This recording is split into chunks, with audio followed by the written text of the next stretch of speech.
এখন পর্যন্ত খুব ভালোই কাটছে আসলে। এই রিদমটা আসলে ধরে রাখতে চাইবেন কিনা সামনে দল হিসেবে নিজের ব্যক্তিগত পারফরমেন্সে? হ্যাঁ, অবশ্যই খুব ভালো যাচ্ছে। শুরু থেকেই কনসিস্টেন্টলি পারফরমেন্স করতেছি। সো ইনশাল্লাহ চেষ্টা করবো এটা কন্টিনিউ করার, আমাদের দলের জন্য এটা উপকার হবে। নাজমুল হোসেন শান্ত আপনার ক্যাপ্টেন, ন্যাশনাল টিমের ক্যাপ্টেন্সি, ওনার ক্যাপ্টেন্সি আসলে কেমন এনজয় করেন, কেমন লাগে মাঠে যখন থাকেন আর কি? শান্ত ভাই ক্যাপ্টেন্সি ভালো লাগে, উনি অনেক অ্যাগ্রেসিভ ক্যাপ্টেন, সবসময় জেতার জন্যই থাকেন। সো আমাদের এখানেও সেম প্রসেসটা উনি এখানেও করতেছে। সো ওনার ক্যাপ্টেন্সিতে খেলে ভালো লাগছে। আপনার টিমের নাহিদ রানাও আছেন আসলে, উনি যখন মানে এরকম পেসার তো বাংলাদেশের আসলে এত জোরে বল করেন আসলে, নেটে যখন ওনার বলগুলো ফেস করেন আসলে, তখন কি আসলে পরবর্তী এক্সট্রা বেনিফিট পাওয়া যায় কিনা ম্যাচের মধ্যে? এত জোরে বল ফেস করে আপনি ম্যাচে যাচ্ছেন, ইন্টারন্যাশনাল অন্যান্য বলার বল ফেস করতে পারছেন।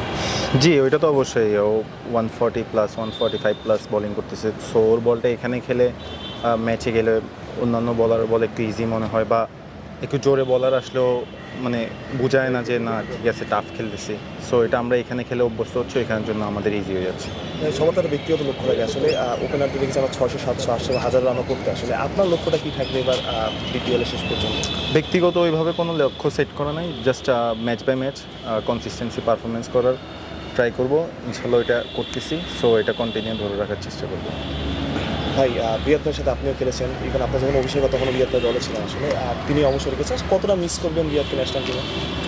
রিয়াদ ভাইয়ের হাতে আমার T20 ডেবিউ ক্যাপটা পাওয়া, সো ওনাকে অবশ্যই মিস করব।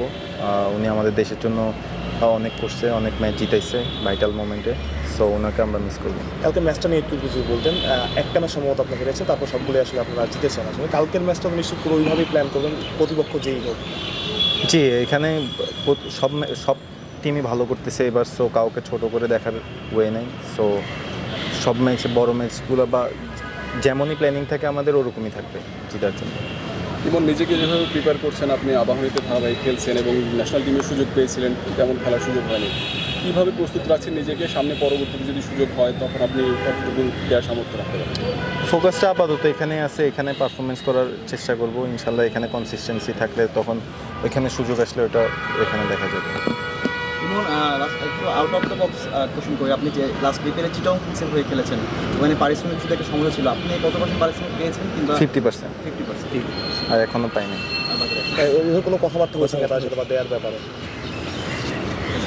এখনও কোনো ওইভাবে জাস্ট বলতেছে দিবে দিবে, জাস্ট আমরা এখনও পাচ্ছি না। আমি শরীফুল, শামীম, সব প্লেয়ারে আসলে কোনো দেশি প্লেয়াররা আসলে ওইভাবে মানে যা পাইছি বিপিএল চলাকালীন পাইছি, এরপর আর কারো।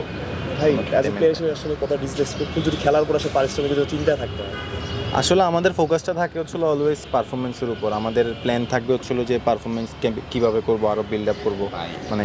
সো আমাদের তখন যদি চিন্তা করতে হয় যে পারিশ্রমিক নিয়ে যে পাচ্ছি না, সো এটা আসলে ফোকাসে একটু ব্যাঘাত ঘটায়। সো এটা একটু টাফ। আপনার ক্রিকেট বোর্ড কেউ জানিয়েছেন কিনা ব্যাপারে? এখনও ওইভাবে জানানো হয়নি, বাট শুন হয়তো বা আমরা বলবো। ইমন ভাই, আপনার শর্টের রেঞ্জ নিয়ে যদি একটু কথা বলি, আপনি সিঙ্গেলসে একটু দুর্বলতা দেখা যাচ্ছে ভাই, কাজ করছেন এগুলো? দুর্বলতা মানে সিঙ্গেলস দিতে একটু মনে হচ্ছে একটু না, উইকেট সিচুয়েশনে এবার যেরকম করতেছে, যেমন এই উইকেটগুলো ওইভাবে ফ্ল্যাট উইকেট না যে আপনি চাইলে প্রতি বলে সিঙ্গেল নিতে পারবেন। সো আমাদের কথা চলতেছে ওইভাবেই যে উইকেটগুলো এমন যে খারাপ বলটা পানিশ করতে হবে। সো হয়তো বা লাগতেছে যার কারণে সিঙ্গেলসটা, না হলে আপনি আমার প্রত্যেকটা ম্যাচে দেখেন তা ওইভাবে আমি মনে করেন খারাপ বলটাই মারতেছি, এমন না যে খুব ভালো বলটা করতেছি বা সিঙ্গেল, মানে উইকেটটা ওইভাবে প্রেফার করতেছি না যে বল টু বল সিঙ্গেল করি। Thank you.